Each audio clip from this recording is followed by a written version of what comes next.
Olá, aqui é o professor Helisson de Andrade e nessa videoaula falaremos sobre a fase do diagnóstico, utilizando aí o fluxo de caixa como instrumento financeiro de análise de todas as nossas decisões sobre mudança de hábitos. Bom, nessa etapa do módulo 2, estamos vendo a importância para as finanças pessoais de se jogar bem na defesa, ou seja, de economizar. Isso se dá pela necessidade de ser preciso ganhar mais dinheiro do que se gasta ao longo do tempo. Em outras palavras, as receitas precisam ser maiores do que as despesas para que a caixa d'água não venha a secar no futuro. Também já aprendemos que o instrumento financeiro que nos permite acompanhar as receitas e despesas é o fluxo de caixa. Através de sua adequada elaboração, é que será possível compreender o que estaria nos levando ao sucesso ou ao fracasso financeiro. É o que chamaremos aqui de diagnóstico. Da mesma forma que o médico precisa de diversos exames para receitar um remédio, para decidir quais hábitos financeiros mudar em relação a economizar dinheiro, torna-se imprescindível saber onde o problema se encontra. Portanto, o que veremos a seguir será uma explanação sobre a importância do fluxo de caixa no processo de mudança de hábitos financeiros. Acredito que a maioria das pessoas, até mesmo aquelas endividadas, sabe dos problemas causados pela falta de controle do orçamento doméstico. Mesmo com tal consciência, por que será que a grande maioria não toma a atitude de administrar adequadamente o seu fluxo de caixa? Talvez uma primeira justificativa seja relacionada à não aquisição de um hábito. Conheço muita gente que já tentou fazer o controle de suas receitas e despesas, mas passada aquela empolgação inicial, essas pessoas desistem. Não se cria o hábito, não se cria a deixa certa para executar a rotina e o pior, a recompensa não fica clara e nenhum anseio é gerado. Nesse mesmo contexto, vejo que muitas pessoas também não acreditam na possibilidade de mudança. Colocam-se em posição de vítima. Acham que o salário é baixo, que o governo deveria cuidar delas integralmente. E geralmente, em seu ciclo de amizades ou ambiente familiar, as experiências compartilhadas são de muito trabalho, pouca acumulação de patrimônio, sempre precisando se endividar para adquirir algo. Isso se torna normal. E já vimos anteriormente que quando a pessoa não tem fé, não acredita que pode mudar, dificilmente um hábito será levado adiante. E uma terceira justificativa para que as pessoas não façam o seu fluxo de caixa é não entenderem como tomar decisões com base nessa ferramenta. A primeira parte, de anotar as receitas e despesas mensais, exige até um tanto de disciplina, mas não precisa de muito conhecimento técnico. O problema está desse ponto em diante. Depois de anotados, o que fazer com aquele monte de números? E como que isso pode ajudar na escolha de quais gastos cortar? Bem, muitas dessas respostas veremos aqui nessa videoaula. Então vamos adiante. Existem pessoas que já possuem o hábito de anotar receitas e despesas, fazendo um controle diário do seu orçamento doméstico.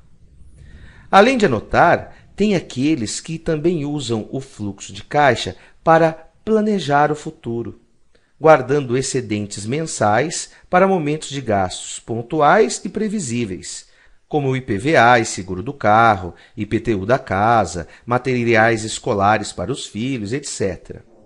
Todavia, gostaria de destacar nessa videoaula a utilização do fluxo de caixa como uma importante ferramenta de diagnóstico da situação atual das finanças pessoais. Este diagnóstico será útil principalmente para identificarmos quais hábitos financeiros deverão ser mudados. Então vamos lá.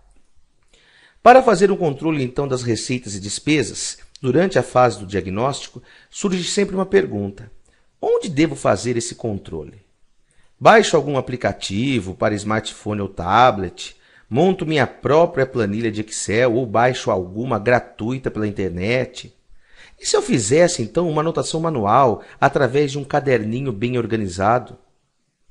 Antes de dar a minha opinião, gostaria de fazer uma analogia com uma pergunta que todo ano os alunos me fazem em aulas de matemática financeira.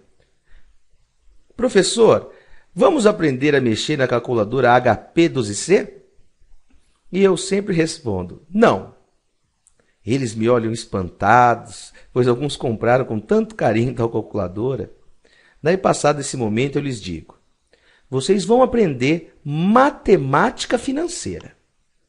Depois, se quiserem resolver os problemas usando fórmulas, ou na HP12C, no Excel, ou em qualquer outro software, a escolha será de cada um.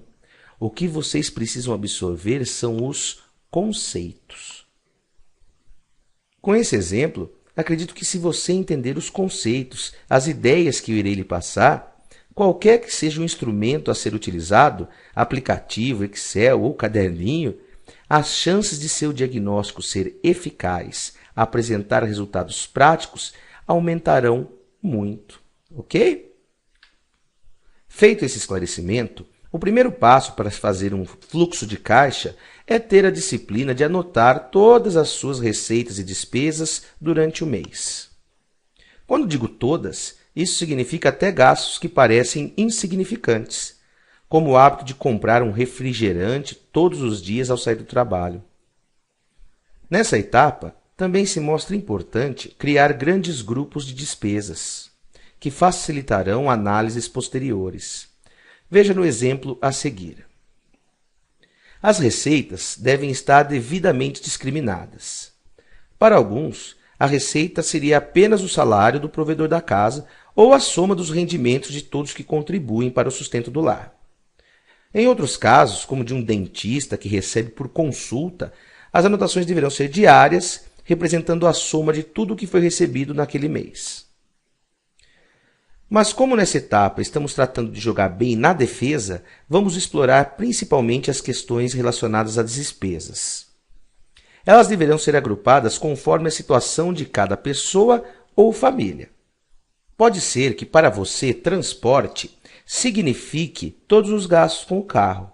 Caso não tenha veículo próprio, contabilize o total gasto com transporte público no decorrer do mês. Faça também um grupo com todas as dívidas pagas no período, com cartões de crédito ou débito online. Aqui se enquadram, por exemplo, as parcelas da compra de uma televisão no cartão de crédito. Veja que esse agrupamento nos será muito útil para identificar aonde estão os problemas. Do contrário, tendo uma planilha enorme com todos os itens separadamente, encontraríamos dificuldades em saber o que está realmente acontecendo. Outra questão importante nesse passo de anotação do fluxo de caixa é que elas sejam feitas no regime de caixa. Eu explico. As receitas e despesas devem ser anotadas quando realmente entrar ou sair dinheiro. Vamos para um exemplo. Se você começa seu diagnóstico no primeiro dia de um determinado mês, suponha agora que durante esse mês você faça uma compra no cartão de crédito e que a fatura só venha no mês seguinte. Deve ou não anotar esse gasto na sua planilha? A resposta é não. Como estamos anotando as receitas e despesas apenas quando elas ocorrem de fato, esse gasto só fará parte da planilha do mês seguinte. Seguindo o mesmo raciocínio, gastos de meses anteriores que sejam pagos no período em questão devem ser anotados. Por fim, no final do mês, some todos os gastos que pertencem ao mesmo grupo e que ocorreram naquele período, para iniciarmos então a fase do diagnóstico. O segundo passo será classificar as despesas. Julgo essa parte muito importante, pois é aqui que diversos problemas ocorrem na má utilização do fluxo de caixa. Lembra quando lhe falei há pouco que as pessoas não sabem o que fazer com as anotações, que se perdem em meio a um monte de números? É aí que possuir uma metodologia se mostra bastante interessante, e usarei aqui uma sugerida pelo autor José Pio Martins. Ela consiste em classificar as despesas em 4 grandes grupos. São elas: as obrigatórias fixas, que são despesas que não tem como fugir delas, como o pagamento do IPTU da casa. E seu valor é fixo, ou seja, não tem como usar menos a casa para pagar menos imposto. Já as obrigatórias variáveis são despesas que não tem como ficar sem, mas elas podem ser diminuídas. Pensemos em gastos com vestuário. Todos somos obrigados a comprar roupas, mas o valor que nós iremos gastar nesse item dependerá da quantidade de roupas que a gente compra no mês e o preço delas. Já as não obrigatórias fixas são aquelas despesas que não há necessidade de ter, mas se quiser arcar com elas, possuirão um valor fixo a ser pago. Um bom exemplo são assinaturas de revistas. E por fim, temos as não obrigatórias variáveis. São itens que podemos viver sem e, além disso, o valor gasto pode ser modificado. Pense em despesas com lazer, como ir ao cinema. Posso não ir ao cinema e cortar esse item da minha cesta de consumo, ou posso também escolher entre ir 1, 2 ou 3 vezes ao mês. Esse tipo de classificação, apesar de possuir uma boa dose de subjetividade, nos ajudará muito no diagnóstico do fluxo de caixa. Vamos analisar um exemplo bastante simples para mostrar tal classificação de uma maneira mais prática. Olhando apenas as despesas, suponhamos que durante um mês todas elas foram anotadas e separadas em grupo, sendo que a segunda coluna representa quantos reais certa pessoa gasta com cada item. Em seguida, podemos calcular qual a porcentagem cada grupo de despesas representa em relação ao total gasto. Para tal, basta dividir o valor de cada item pelo valor total e depois multiplicar por 100.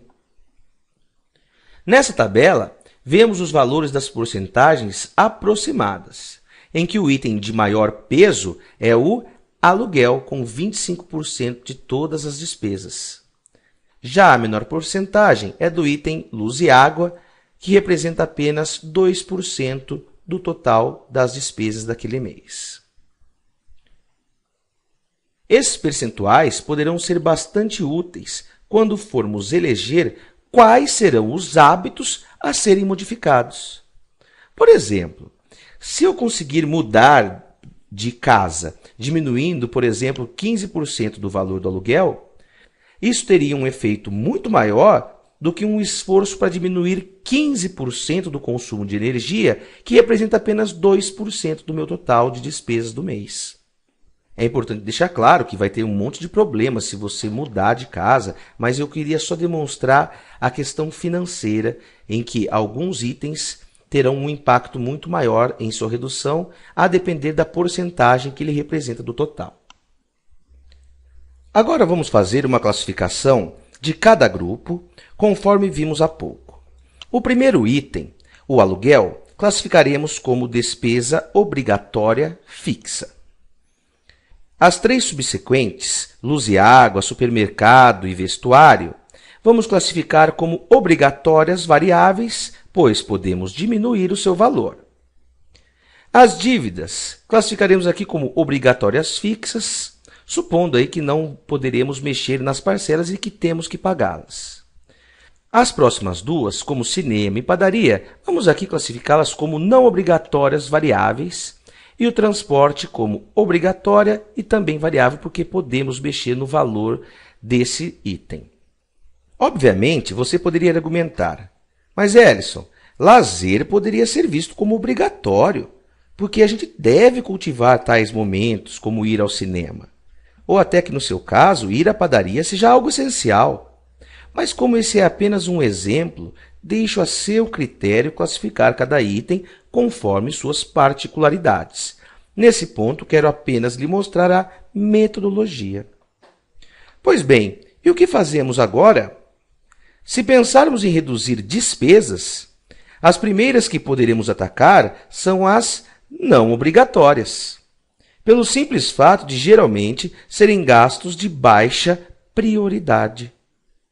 Se aliarmos a essa análise o percentual que cada uma delas representa nas despesas totais, conseguimos identificar o impacto da eliminação de cada uma, sejam elas fixas ou variáveis. Veja aqui que no nosso exemplo, há uma diminuição nos gastos com a padaria, obviamente teria um efeito maior do que uma diminuição nos gastos com cinema. Nesse ponto, decidir o que eliminar passará por toda uma reflexão do que é importante, de quais são seus propósitos e objetivos, de uma reavaliação de seus paradigmas atuais e tudo mais que a gente já viu nesse curso. Só você e sua família poderão, através de uma comunicação empática, decidir o que poderá ser cortado ou não. Em relação às obrigatórias fixas, como aluguel e dívidas, pouco há o que se fazer. Mas já as obrigatórias variáveis, como luz e água, supermercado, vestuário e transporte, devem ser objeto de bastante reflexão também, já que podemos diminuir os gastos com cada um desses grupos. Então, após diagnosticar para onde está indo o dinheiro, fazendo o seu fluxo de caixa e sabendo também de suas prioridades, precisamos caminhar para o terceiro passo. Quando falamos em mudanças de hábitos, não há como pensar em mudar um monte de comportamentos de uma só vez. Sugiro que eleja uma ou duas despesas que sejam bem importantes de serem eliminadas e isso já basta nesse momento. Em seguida, verifique qual hábito está associado àquela despesa. Por exemplo, se decide gastar menos com o supermercado, tente identificar quais as deixas, rotinas, recompensas e anseios por detrás desse consumo além do razoável. Com base nessa identificação, busque aplicar a regra de ouro, mantendo as deixas e recompensas, mudando apenas a rotina. Acredite e tenha fé de que isso é possível.